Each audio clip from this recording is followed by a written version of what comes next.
What is up, everybody? My name is James Dushore, and this is Blackballed. My touchpad just went crazy, and I can't see anybody. So, you bear with me here for a second. But my guest today, I wanted to bring him on because we have a lot to talk about, given what is happening in Canadian politics right now. There is a story that's breaking, yet it can't be told. And I know that sounds confusing, and that's because it is. And I'm trying to, gather my bearings as much as I can so that we can actually put together the pieces of this puzzle in a way that makes sense and in a way, as much as we can. This foreign interference scandal that is barely a scandal because we're not allowed to know the names of the people who are allegedly involved.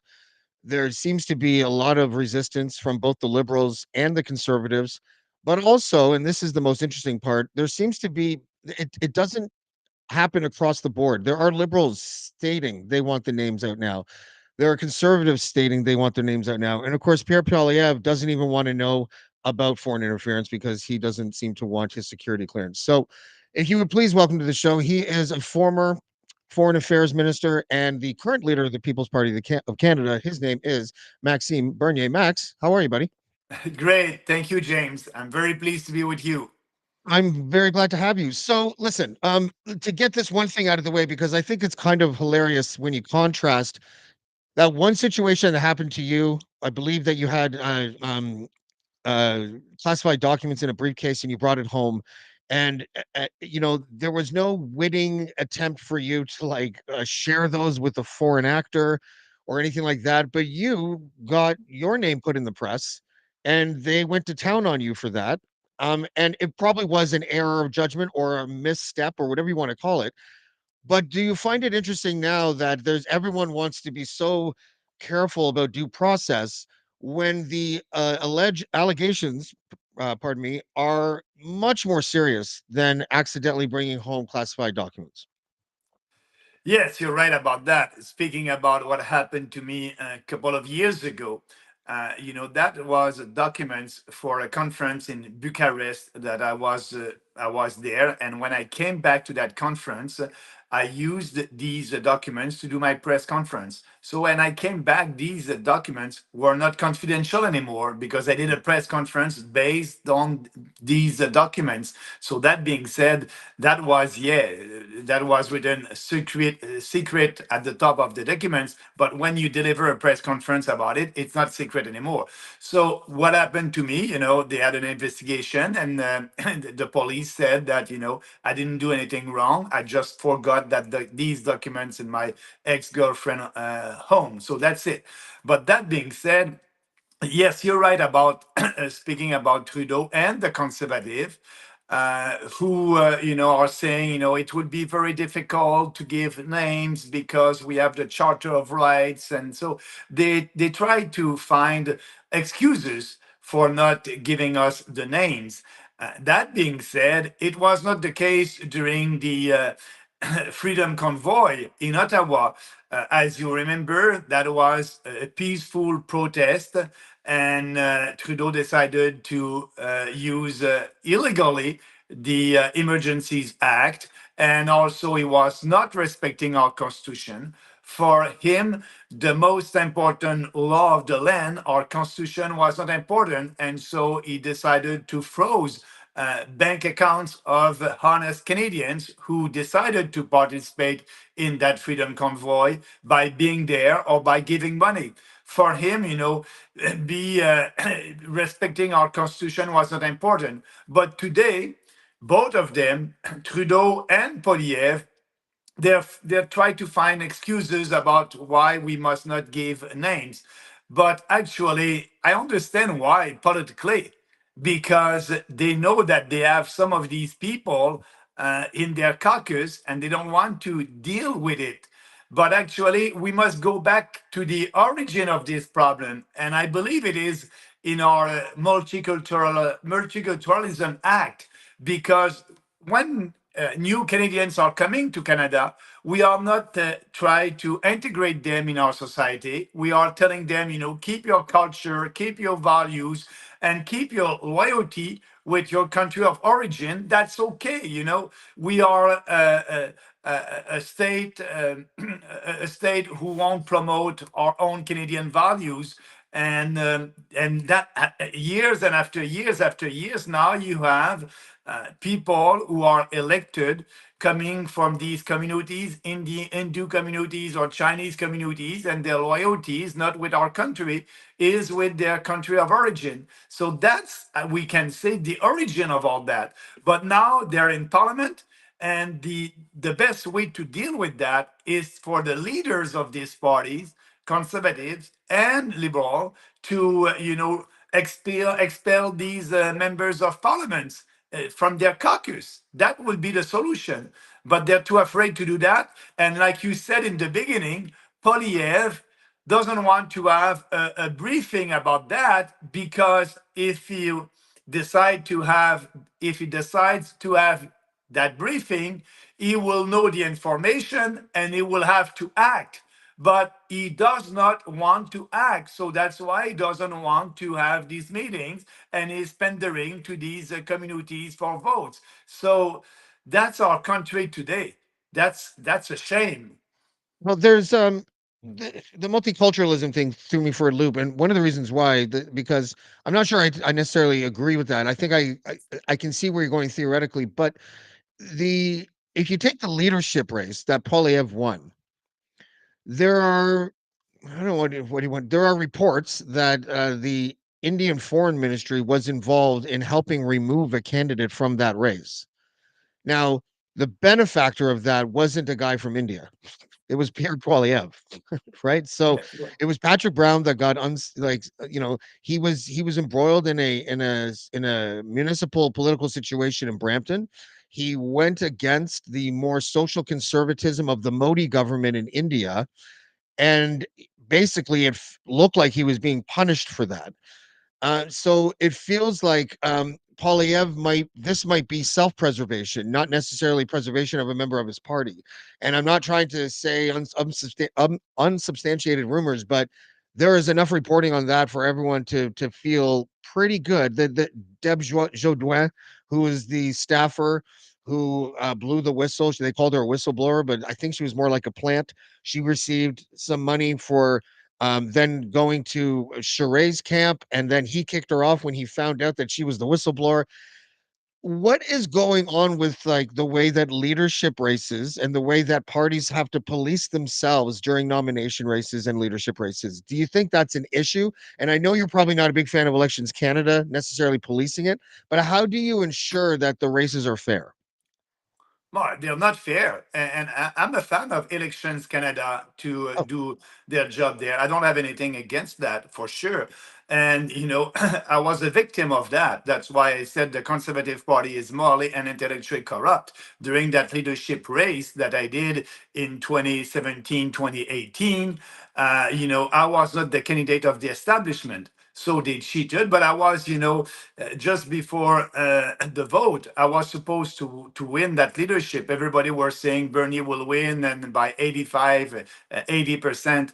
And I didn't win because they cheated, and you can read that in the Global Mail the day after that leadership contest.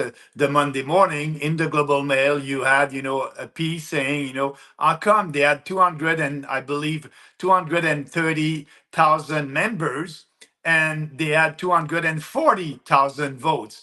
And as you know, it's only members who were able to vote at that leadership contest.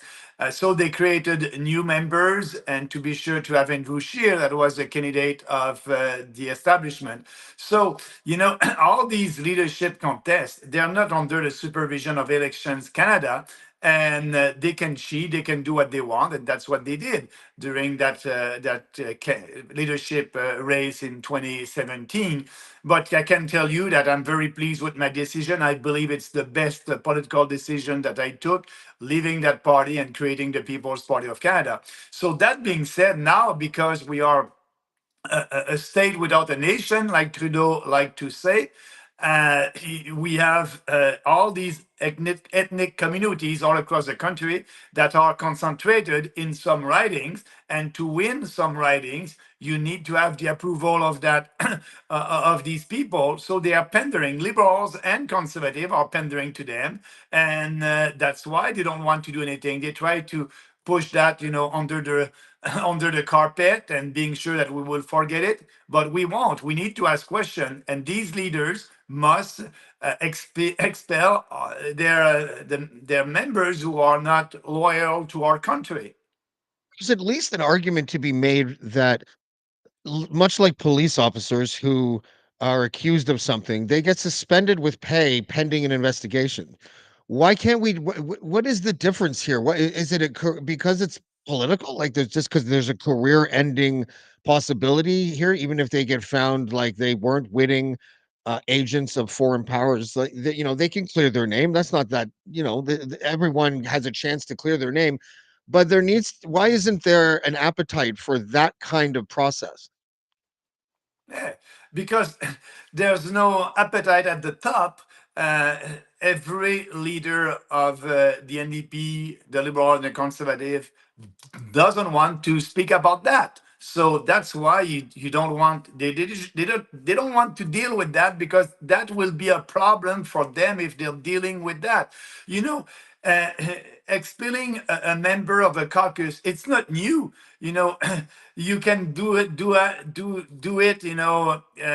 they did it in the past for little things. You suspect a member of parliament not to respect a legislation or a law, that person can be expelled, and sometimes it's happening for that. So without any proof, without any decision from a judge, you do that. It's a kind of a private club, and you want to have the best, the one that will fight for your ideas, fight for your country. And if you have a person in the caucus that is not in line with that, that's the privilege of the leader to expel that person from the caucus. And it happens, and it did happen, if you look at the history of this country. But for that, for treason, and not being loyal to our country, they don't want to act. It's because they know that will have a very bad effect on them, and for the next general election. So that's why they're not acting. Don't try to find a reason, oh, it's because of our Charter of Rights. No, if something happened, that person can sue, that person can do something, and prove, in a trial that, that person is not guilty. But that's a privilege of a leader of a party to do the right thing for the country, but they don't want to act. The worst of that is Poliev, that is saying, oh, I don't want to have that briefing, knowing that if he has that information, he will need to act, and he doesn't want to act. So, that's why I'm saying that's a uni party. Liberals and conservative are the same. They're just there to be in power, and that's it. The liberals are saying that if they release the names, they'll be subject to criminal prosecution. Is that true? When you're in parliament, you have parliamentary privileges. You can say everything that you want in the house. You can say everything. They cannot sue you. So why not standing in the house and giving us the names? You have parliamentary privileges that exist. That's part of our legal system. So and that's why when you have a very hot debates in the house, usually members of parliament will say, okay, go outside the house and said the same thing outside the house. And Yes. sometimes they won't, because they know that they can be sued if they're doing something outside the house. So they're telling all that inside the house because they have that parliamentary privilege. So let's stand up and give us you can give us the names, and that will be it. The conservatives, for their part, seem to be hiding behind the Reform Act, as if, because you can't just willy nilly eject someone from caucus. That feels like a stretch of an argument as well, doesn't it? It is a stretch of an argument. It is. It is. And it's no. What is happening right right now must be a eyes opening for Canadians looking at these two leaders, and that's treason.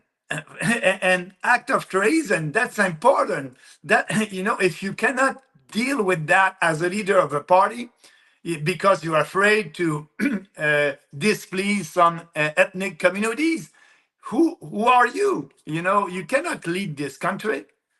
I'm not sure if that's the motivation here. I feel like the motivation is more about the parties just listen, it would be brave, but also fairly apt and intelligent for Trudeau and or Poilievre to stand up and be like, we're going to release the names. And if there are liberals on that list, they're going to get suspended until we can figure out if they did anything wrong. And if they did, then we're going to, then the criminal justice system will take care of them. I think voters would respect that, wouldn't they? Yes, yes, you're right. But So they're afraid. They're afraid of the truth. They're afraid. They want to control everything. And they're afraid of the press also, because that will be a big story just before the election. And both liberal and conservative, they have a lot to risk. And they don't want that. The most important for them is to be in power, or for the liberal to stay in power. They don't want to deal with that. So, they're going to say, oh, Canadians will have a good discussion about that right now. And we have that discussion. But in a month, in 2 months, that would be another subject. And they don't want to do anything about that. I wish we lived in a country where it was plausible that Pierre Poilievre and Justin Trudeau could hold a joint press conference and be on the same page about this and just be like, listen, we need to figure this out because our democracy is at stake. Now, have we ever lived in that Absolutely. country? Absolutely, that that will be the thing to do. These two leaders, they can speak together, say, okay, that will hurt us, that will hurt every me as a liberal, or you as a conservative. So let's have a press conference. Let's work for the best interest of this country and do that. And after that, we'll do our fight for the next election. But they won't do that. No, they won't. And it's really disappointing because I think it would do both parties some good. Let's pivot here a little bit to the People's Party, but via Jagmeet Singh. Because I'm wondering if it would be because you're looking for candidates right now. If Jagmeet Singh came out and said, release the names or the coalition's over, which would trigger election possibly even before the end of this year, would that be bad for you because you don't have candidates put in writings yet, or would you be able to manage that? No, it would be great. Every Canadian wants an election as soon as possible, including me, including the People's Party. Up to now, we have 135 candidates selected and approved. And so we are doing a call for candidates. And I believe that at the end of this year, we'll have our full slate of candidates. And I want to tell you that, you cannot have, a person that won't be loyal to our country in our party, because as you know, the policy of our party is to put our country first, Canadian first, and our policies are there. So if you don't like our policies, don't come with us, don't vote for us, because we don't change. It's always the same policies until we win the battle of ideas. So these people who try to change our policies, they cannot do that in our party, so they're not welcome, and that's why they're not coming. But we are attracting people from Indian communities and also from Chinese communities. But they agree with our platform that we must work for this country, push this country first, and they are not pushing any, ideas that we won't accept, because they know this is our platform and it will always be our platform. So for us, we are welcoming, Canadians who are happy to work for our country and for the PPC for the next election. So we'll see what will happen. But I can tell you, at the last election, we had 313 candidates on 338 ridings. I strongly believe that at the next election, we'll have a full slate for the first time.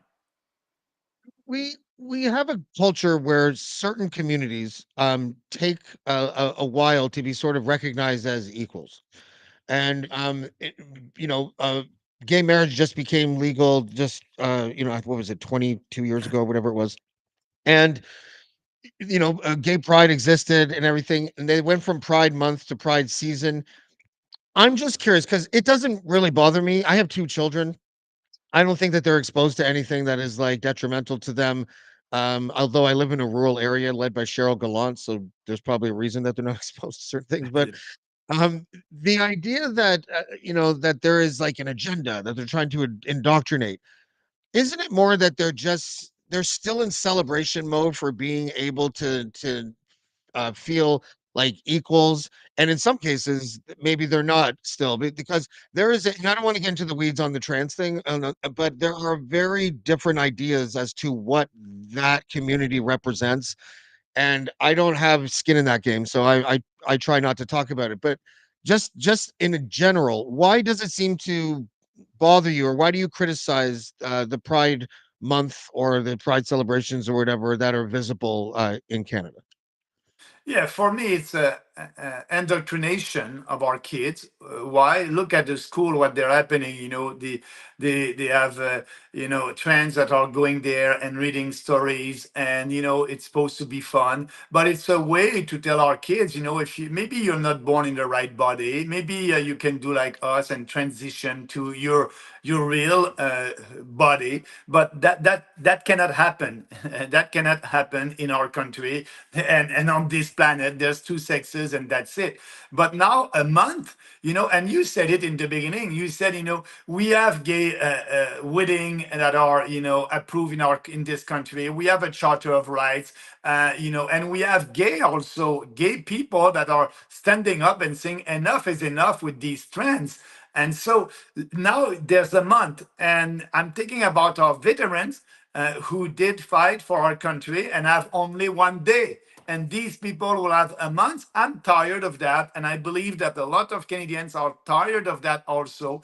There's no such thing as transitioning. And, you can do what you want with your body when you're 18 years old. But now what is happening at school, they are pushing that ideology, that radical gender ideology to our kids in different schools across the country.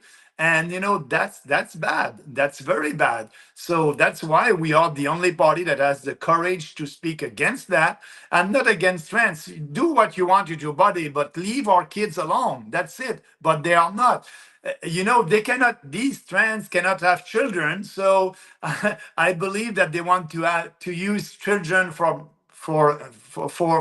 being able to grow their movement, being able to have more trans across the country. And it's sad what is happening when you're telling a kids that we will call you another pronoun because you think that you're a boy when you're a girl, and that's happening. I've met some parents where they didn't know that at school their kids, they were called another name. They didn't know that, and they didn't want to tell the parents. It's happening in New Brunswick, in Manitoba. All that must end, and that's why we are fighting for the real common sense, and we won't promote that. But these groups are receiving a lot of money from the federal government to promote their radical ideology, and now they have a month. And I won't, and I want to, I must tell you that when I was a conservative, I did march in a pride parade in Montreal and Toronto. I did that. Yeah, but now it's too much. I won't go there anymore. It's too much. They must end that. And we know that it's more indoctrination than promote their rights, because they have all the rights like us right now. So there's no reason for them to have a month to promote their ideology. And one thing that I would probably take exception with or just disagree with politely is that sometimes I feel like people who are really passionate on your side of this issue use indoctrination and words like that. Could it be because I've had trans activists on my podcast that largely agree with you? So it's not a monolith, right? There's a diversity of opinion inside whatever you want to call it, rainbow communities or whatever you want to call it. I don't know the acronym because it's like 18 letters long now and I just haven't memorized it, right? But do you think that there's this weird blurred line between trying to be inclusive and trying to be welcoming to people and it just coming off as a little too strong sometimes? Because as a father of two, I I I want my children to be whatever they feel most comfortable with, but sometimes I feel like if you give a child a salad bar of options, they may just feel like they have to pick one. And it might not necessarily be truly who they are. And I think that's really what you mean. So I think the salad bar is laid out because people want to make sure that everyone's included. But I think what it does to some kids, and it can be problematic, and this is what Karina Khan said to me. She's a trans activist from the United States. She said that if you give children sometimes all of these options, they may just feel like one day, like, oh, well, I felt like this before, so maybe that's who I am, and then regret it not too long later. So, is there space inside Maxime Bernier to to maybe say that maybe not quite indoctrination, but maybe inclusivity gone a little bit haywire? But if you look at some books that are, at our schools right now, it's the sexualization of children also. They want to teach that at a very young age. I'm against that. But, speaking about that, I still believe it's a kind of an indoctrination because their rights are they're not in danger here in Canada. We are respecting their rights, and I can understand that they want to promote who they are. But don't forget, these kids, young kids, they can be maybe they're not happy in their body, right, in their bodies right now. I can understand that, but it happening to a lot of young people or young kids. Maybe later they're going to be a gay or a lesbian, and now they try to force a kind of a fake transition.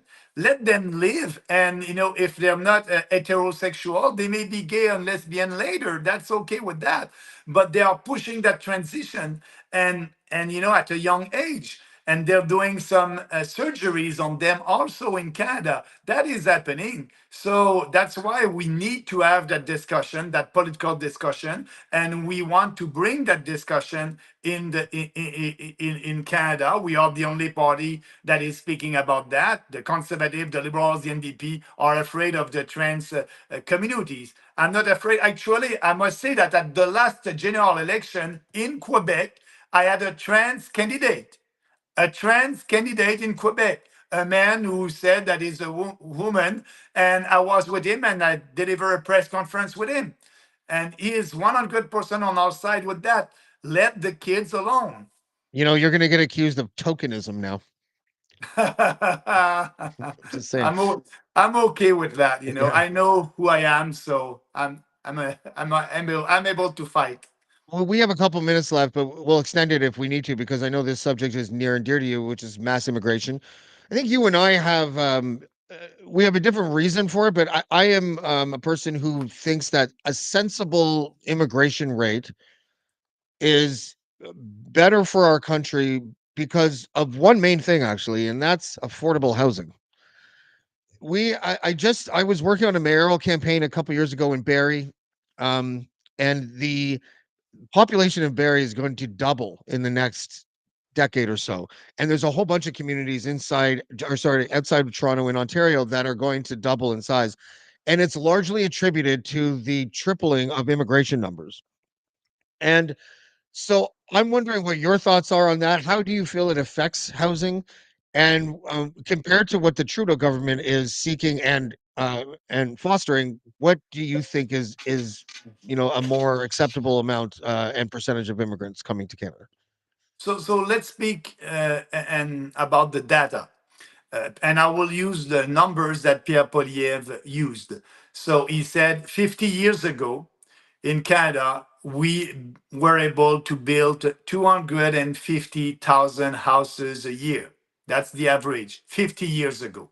And last year, we were able to build 240,000 houses a year. The population 10 years ago was around 20 million people in our country 50 years ago, and now it's about 40 million people in our country. So we are building the same amount of houses that we were building 50 years ago, with a population that is growing and growing by 1.2 million people a year. So his solution is to build more houses. He wants to have more immigrants and he wants to build more houses for them. So that being said, the Canadian Mortgage Corporation said that just to meet the demand, we will need to build 700 houses a year. 700. So Poliev can say anything, can try to push the municipalities or the provincial government to have fewer regulation, It won't happen. That's it. We won't be able to build 700 new houses a year. So the solution is in our face, just there. Stop mass immigration. And that's the position of the People's Party of Canada, because, like you said, that is having an impact on housing, but that's having an impact also on education, healthcare. All these people will need to, we need to take care of them, and we are not able to take care of Canadians. So the impact is not only on the economy. The impact is also is on our social services, but also on our culture, because all these people are coming from other countries, and we are not doing any screening. We are not doing an interview with them. We are not asking them if they share our Canadian values, that every man is equal, every man and woman are equal before the law, and our Charter of Rights. We are not. So they are not integrating our society, because we have too many newcomers. We are not able to integrate them, and they're not able to be part. So they're living in ghettos, and that's not good for the country. Multiculturalism is a failure, and actually, it's a failure in UK, in Europe, and it's a failure in Canada. So to solve that, we must repeal the Multiculturalism Act. We must stop mass immigration. We must do screening, and it must be a privilege to be a Canadian. And we are not doing that. And the leaders of the two, the Liberals and the Conservative, the Libcon Party, are pandering to more immigrants because they want to be in power. So they're not working for the best interests of our country. Okay. Maxime Bernier, listen, you can come back anytime you want. I enjoy talking to you. We don't always agree, but I don't think this show is about what my opinions are. I'd rather listen to you, and you deliver it politely and nicely. And I always enjoy talking to you. So if you ever want to come back, and I'm hoping that you will, then I'll see you then, sir. And James, I want to tell you that I respect your point of view. I don't want to impose you anything. And like I'm saying to Canadians, if you don't like what I'm saying, please don't vote for me. If you like what I'm saying, I hope you'll support us. But I want to bring that debate at the national scene, and that's what we are doing. So thank you, James, for giving me that opportunity. Thank you for coming, Maxime, and we'll see you again sometime soon. Yeah, bye bye. Bye bye, buddy. Maxime Bernier. I know that I'm gonna get shit on a little bit. First of all, I get shit on just for having him on the show. But for if people want to tell me, why don't you push back? It's not a panel show; it's a interview. So that's the way that I do it, and it's the way I've always done it. So, but I enjoyed the talk. I could have pushed back a little bit on the pride stuff, but really, like, you you're not going to change a guest's mind, and nor did I. I feel like I need to or want to.